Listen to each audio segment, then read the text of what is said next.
Paul Brody is the president and co-founder of Sococo, a TiE50 winner in the internet social networking space. Paul, it's a pleasure to welcome you. Thank you. Pleasure to be here. So, congratulations. Thank you.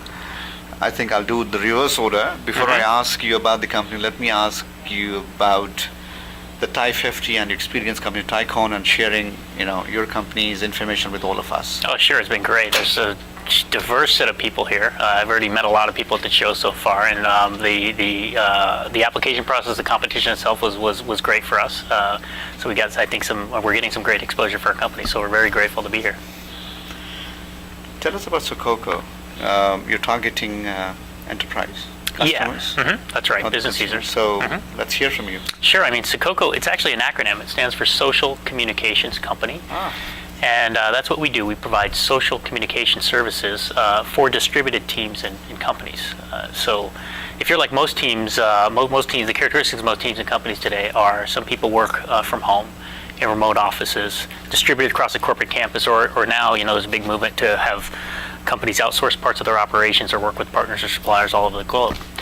And our service, quite simply, brings all those distributed people together in a very unique, visual, immersive interface. We call it a spatial interface that allows you to see your team all day long, what they're doing, who's talking to who's busy, who's free, and seamlessly connect with them with voice, chat, the ability to share any information. Is this a space where you've already been in, or how did you find this niche area? Well, actually, the gentleman I co-founded this company with, a gentleman named David Van Wee, he actually was originally looking at this space because he was involved in a very complex business transaction that involved people from all over the country. They had to do a lot of sharing, a lot of information sharing, a lot of meeting and discussions on a daily basis, and couldn't find a technology set to actually facilitate that type of communication. He'd use the phone, he'd use email, they'd use web conferencing solutions that often failed. The occasional Skype meetings, but couldn't really have an efficient kind of immersive communication experience with these distributed teams. And when we started looking at the space, we realized there was a communication technology that was just missing. And that's what our company invented and embodied in this kind of spatial interface that brings people together. A couple of strong challenges you see moving forward for your company.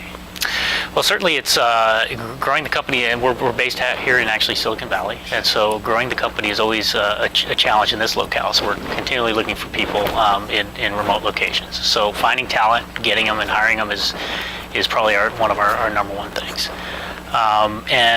Being able to scale the company fast enough, we're getting quite a bit of interest from large companies all the way down to small startups who have no communication infrastructure. And as demand grows, keeping up with that demand and maintaining the level of quality to deliver a communication service is a major challenge for us. Again, it's a pleasure. Congratulations and thank you. Thank you. Appreciate it.